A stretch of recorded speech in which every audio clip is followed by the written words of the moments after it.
Hello বন্ধুরা, আজকের আমি যারা আমার বাঙালি ভিউয়ার্স তাদের জন্য আমি একটা নতুন রেসিপি নিয়ে চলে এসেছি। মাছের মাথা দিয়ে পুঁই শাকের তরকারি। দেখুন, এটা আমি মাছের মাথা, যেটা রুই মাছ, 4টে রুই মাছের মাথা আমি নিয়ে নিয়েছি খুব সুন্দর করে নুন হলুদ মাখিয়ে। আর তারপরে আমি শুধু পুঁই শাকের পাতাটাই নিয়েছি, যেটাকে আমি সেদ্ধ করে নিয়েছি। স্লাইস স্লাইস করে কেটে আমি সেদ্ধ করে নিয়েছি। একটা বড় পেঁয়াজ, লার্জ সাইজের পেঁয়াজ আমি কুচিয়ে নিয়েছি। এছাড়া আমি নিয়েছি 2 টিস্পুন আদা রসুনের পেস্ট। এছাড়া আমি নিয়েছি একটা লার্জ সাইজের টমেটো, যেটা আমি কুচিয়ে নিয়েছি। এছাড়া আমার যে ইনগ্রিডিয়েন্টগুলো লাগবে সেগুলো হলো হলুদের গুঁড়ো, লঙ্কার গুঁড়ো, লবণ আর গরম মশলার পাউডার। ছাড়া লাগবে সর্ষের তেল রান্নার জন্য। চলুন রান্নাটা আমরা স্টার্ট করে দিই। বন্ধুরা, আমরা পুঁই শাক দিয়ে মাছের মাথার তরকারি যেটা ওটা স্টার্ট করব। কড়া আমার গরম হয়ে গেছে। এবার আমি এর মধ্যে সর্ষের তেল অ্যাড করে দেব। এটা আমি প্রায় 4 টেবিল স্পুনের মতো আমি অয়েল অ্যাড করেছি। অয়েলটা আমি ভালো করে গরম করে নেব, যেহেতু আমি মাছের মাথাটা ফ্রাই করব। সেই জন্য আমি অয়েলটাকে খুবই সুন্দর করে গরম করে নেব। খুন্তি দিয়ে আমি কড়াতে যে তেলটা আছে ওটা আমি ভালো করে নেড়ে একটু কড়াতে লাগিয়ে নেব, সো দ্যাট কি যেটা আমার ফিশ মানে মাছের যে মাথাটা আছে ওটা চিপকে না যায়। দেখুন, আমার কড়ার যে তেলটা আছে ওটা ভালোই গরম হয়ে গেছে। এবার আমি এর মধ্যে মাছের মাথাগুলো অ্যাড করে দেব।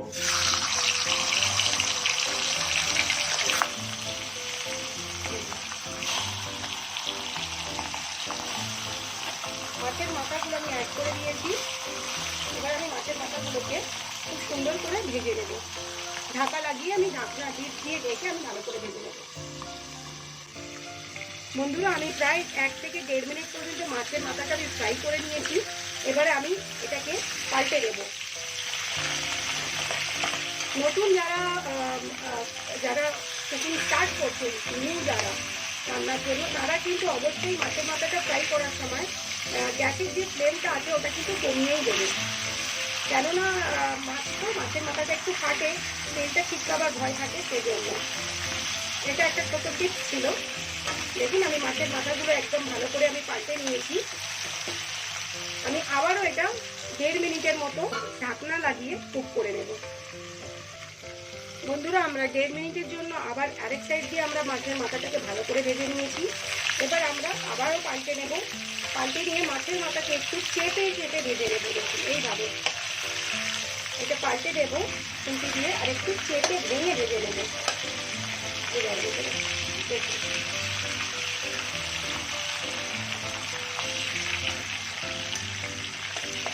মাছের মাথাটা কিন্তু কম ভাজলে হবে না, একদম মুচমুচে করে মাছের মাথাটা ভাজতে হবে। সের জন্য আমরা একটু চেপে চেপে ভেজে নেব। এইভাবে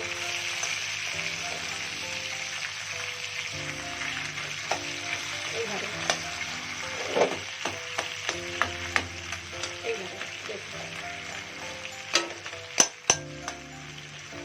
আর এই স্টেজেতেই আমরা একটু আদা রসুনের পেস্ট অ্যাড করে দেবো। মাছের মাথাতে যদিও একটু আঁশটানি ভাব থাকে, সেটাকে দূর করার জন্য একটু আমরা 1 টিস্পুনের মতো আদা রসুনের পেস্ট আমরা অ্যাড করে দেব। আবারও একটা ঢাকা দিয়ে আমরা 1 মিনিট কুক করব হাই ফ্লেমে, আর বারবার আমরা পাল্টে পাল্টে এটাকে ভেজে নেব। বন্ধুরা, আমি ভালো করে আমার মাছের যে মাথাটা ছিল ওটা দেখুন ক্রিস্পি ক্রিস্পি করে আমি ভেজে নিয়েছি। আবারও বলছি, যখনই আপনারা কড়াটা খুলে পাল্টাবেন তখন একটুখানি আঁচটা, যেটা গ্যাসের ফ্লেমটা আছে ওটা কম করে নেবেন। আর দেখুন, এই ধরনের যে যে মাছের কানটা থাকে, এই যে কাটা ধরনের, এগুলো আপনারা বেছে ফেলে দেবেন। কেন এটা পুঁই শাকের তরকারিতে ঠিক মিক্স হবে না, এটা দেখতে একটু ভালো লাগে না। এইগুলো একটু বেছে ফেলে দেবেন, এভাবে ফেলে দেবেন। এবার আমরা এই ফ্রাই করা মাছের মাথাটা এবার এটা আমরা ঢেলে নেব।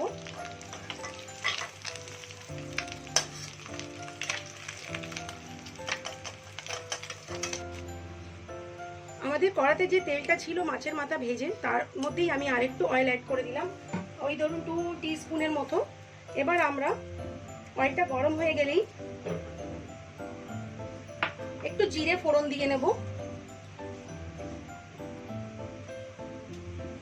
জিরেটা আমি হাফ টি স্পুনের মতো নিয়েছি। হাফ টি স্পুন জিরেটা আমি ফোড়নে দিয়ে দিলাম। জিরেটা ফ্রাই হয়ে গেলে আমি এটার মধ্যে আমাদের কোচানো যে পেঁয়াজটা ছিল ওটা আমি অ্যাড করে দেবো। পুঁই শাকের ব্যাপারে আপনারা যে যেটা ফোড়ন খেতে পছন্দ করেন ওটা দেবেন। আপনারা যদি 5 ফোড়ন খেতে পছন্দ করেন তাহলে 5 ফোড়ন দেবেন। আমি জিরেটা পছন্দ করি তাই আমি জিরেটা দিলাম। ফোড়নের ব্যাপারটা সম্পূর্ণ আপনাদের ব্যক্তিগত ডিসিশন, যে ওটা আপনারা কী ধরনের ফ্লেভারটা চাচ্ছেন। পেঁয়াজ দেখুন আমার জিরেটা ভালোভাবেই এটা ফ্রাই হয়ে গেছে। এবার আমি পেঁয়াজ অ্যাড করে দিচ্ছি।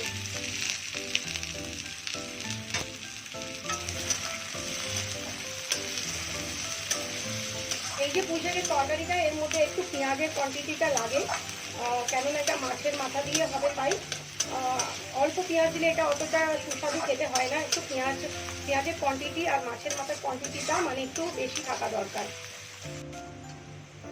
বন্ধুরা আমার পেঁয়াজটা দেখুন লাল লাল করে ভাজা হয়ে গেছে। এই সময় আমি এই স্টেজেতেই আমার যে বাকি আদা রসুনের পেস্টটা ছিল 1 টিস্পুন, ওটা আমি অ্যাড করে দিলাম। আদা রসুনের পেস্টটা সবসময় একটু ছিটকা ছিটকি করে তেলেতেই, সেজন্য আমি একটুখানি জল আমি ওই 1 টিস্পুন 2 টিস্পুনের মতো আমি অ্যাড করব। এটাতে কি হয়, পেঁয়াজটা জ্বলেও যায় না, প্লাস যে আদা রসুনের পেস্ট থাকে ওটা না ছিটকা ছিটকিও করে না। এই সময় একটুখানি লো ফ্লেম করেই আদা রসুনের পেস্টটা দিতে হয় এবং একটু জল দিলে ওটা আর ছিটাছিটিটা করে না। এবারে আমি আমার গুঁড়ো মশলাগুলো যেগুলো আছে ওগুলো আমি অ্যাড করে দেব। আমি এক চামচ I mean to say half teaspoon যে হলুদের গুঁড়োটা আমি অ্যাড করে দিলাম। আমি এটাতে হাফ টিস্পুন লঙ্কার গুঁড়ো অ্যাড করে দিলাম। হাফ টিস্পুন আমি লবণ অ্যাড করে দিলাম। লবণটা সবার নিজের টেস্ট অনুযায়ী দেবেন। আমার মাছের মাথাটা যেটা আমি ফ্রাই করেছি ওটাতে লবণ আছে, তো আমি পরে টেস্ট করে যদি আমার মনে হয় যে একটু লাগবে তাহলে আমি দেবো, না তো আমি এটাই কন্টিনিউ করব।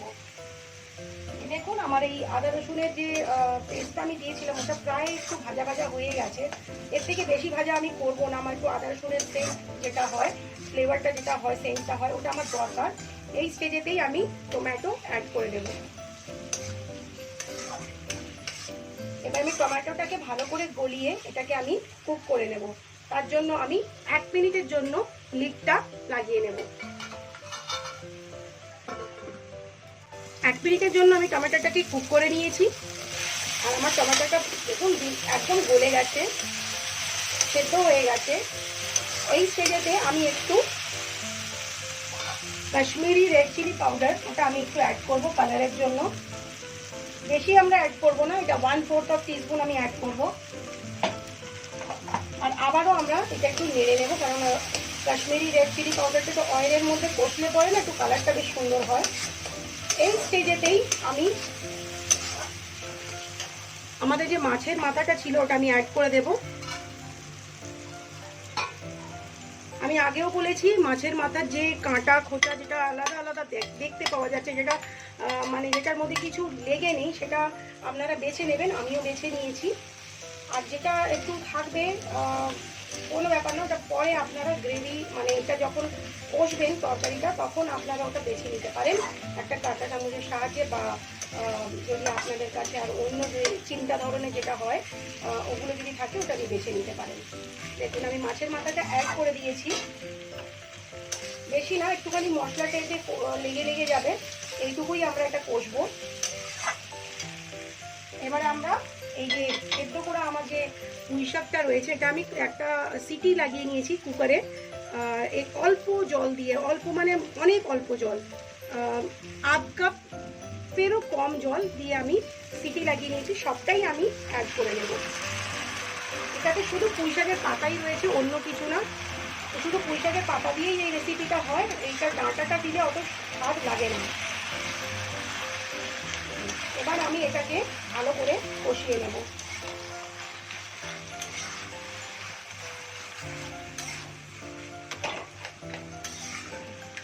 এইভাবে মিশিয়ে যে জলটা আমি পুঁই শাকে সেদ্ধ করার সময় দিয়েছিলাম, ওই জলটাই এনাফ এটাকে মাছের মাথাটাকে কুক করার জন্য। দেখুন আমি ভালো করে এটা মিক্স করে নিয়েছি। আবারও আমি এটা ঢাকা লাগিয়ে দেব। ঢাকা লাগিয়ে আমি এটাকে আস্তে আস্তে এটাকে কষে কষে রান্না করে নেব। 1 মিনিট পরে আমরা ঢাকনাটা খুলে একটু নেড়ে নেব। দেখুন বন্ধুরা কীভাবে পুঁই শাক থেকে যে জলটা ছিল ওটা উপরের দিকে এসে গেছে। এবার আমরা এটাকে ভালো করে কষে পুঁই শাকের যে জলটা আছে ওটাকে আমরা ড্রাই করে নেব। আবারও আমরা ঢাকা লাগাবো, কেননা মাছের মাথাটা খুব ভালো করে ফ্রাই করা থাকলেও মাছের মাথাটা আরেকটু জল দিয়ে কুক করা দরকার লাগে, তবেই ফ্লেভারটা যেটা মাছের মাথার ওটা পুঁই শাকে আর পুঁই শাকের যে ফ্লেভারটা মাছের মাথাতে ওটা মিক্সড হবে। এই জন্য আবার আমরা ঢাকা লাগিয়ে দেব। আমার যে মাছের মাথা দিয়ে পুঁই শাকের তরকারিটা ওটা প্রায় শেষের পর্যায়ে কষানো চলছে, প্রায় হয়ে এসছে। পুঁই শাকের যে জলটা ছিল ওটা একদম ড্রাই হয়ে গেছে এবং আমার তরকারিতে হালকা হালকা একটু তেল ছেড়ে দিয়েছে। এই পর্যাতেই আমি একটু চিনি ব্যবহার করব, এই কারণে কেননা পুঁই শাকটা না অনেক সময় একটু তিতকুটে ভাব হয়, তেতো হয়, সেজন্য এই আমি 1/2 টিস্পুনের মতো একটুখানি সুগার যেটা আমি অ্যাড করে দিলাম। এটা আমি আবারও ভালো করে একটু কষিয়ে নেব। আর এইখানে আমি আরেকটা ইনগ্রিডিয়েন্ট যেটা আমার লাস্ট ইনগ্রিডিয়েন্ট ওটাও আমি অ্যাড করব। গরম মশলা পাউডার যেটা আমি ইউজ করছি 1/2 টিস্পুন, এটা বাজারের গরম মশলা, এটা বাঙালি গরম মশলা নয়, এটাকে আমি পাঞ্জাবি গরম মশলা বলে থাকি, যেটা মার্কেটে অ্যাভেলেবেল প্যাকিংয়ে আসে। আমি ওই গরম মশলাটা ইউজ করলাম। আপনারা চাইলে ঘরের তৈরি যে বাঙালি গরম মশলা যেটাকে আমরা দালচিনি আর লবঙ্গ এলাচিটা পিষে আমরা বানিয়ে রাখি, ওটা চাইলে আপনারা ইউজ করতে পারেন। তবে আমার মনে হয় এই গরম মশলা যেটা আমি পাঞ্জাবি গরম মশলা বাজারের যেটা, এটা ইউজ করলে এটার একটা আলাদাই ফ্লেভার, ওটা এই তরকারিতে খুব ভালো লাগে, খুব সুন্দর ফ্লেভার, খুব সুন্দর একটা সেন্ট মানে কমপ্লিমেন্ট করে ওই গরম মশলার পাউডারটা। তো সেটা আপনারা আমি টিপসটা তো দিয়ে দিলাম, আপনাদের এটা ওন চয়েস যে গরম মশলাটা যে যদি বাজারের না আপনাদের কাছে অ্যাভেলেবেল থাকে তাহলে আপনার ঘরেরটা দিয়েই ব্যবহার করতে পারেন, কারণ আমরা তো হোম কুক, আমাদের ঘরে যা অ্যাভেলেবেল থাকে আমরা সেটা দিয়েই রান্না করি। দেখুন আমার পুঁই শাক দিয়ে মাছের মাথাটা একদম লটপটে হয়ে একদম রেডি হয়ে গেছে, কিছুই বোঝা যাচ্ছে না কী দিয়ে বানিয়েছি, কী এর মধ্যে আছে। এইভাবে এই রেসিপিটা আমাদের রেডি হয়ে গেছে। এবারে এটাকে আমরা প্লেটিং করে নেব। বন্ধুরা আমার ফাইনাল ডিশ যেটা ওটা তৈরি হয়ে গেছে, আমি প্লেটিং করে নিয়েছি। দেখুন মাছের মাথা দিয়ে পুঁই শাকের তরকারি, ভিন্ন স্বাদের একটা রেসিপি, দারুণ রেসিপি। আর এটা আপনারা একবার হলেও ট্রাই করবেন। এটাতে বেশি ইনগ্রিডিয়েন্টও লাগে না, ইজিলি আপনাদের বাড়িতে অ্যাভেলেবেল থাকে। একবার টেস্ট আপনারা করে দেখবেন, এটা দারুণ মানে। আর আপনারা যারা আমার ভিডিও পছন্দ করছেন তারা লাইক করবেন, শেয়ার করবেন, আর যারা নিউ ভিউয়ার্স, নিউ বন্ধুরা আমার চ্যানেলে আসছেন তারা আমার চ্যানেলটাকে সাবস্ক্রাইব করবেন। Thank you.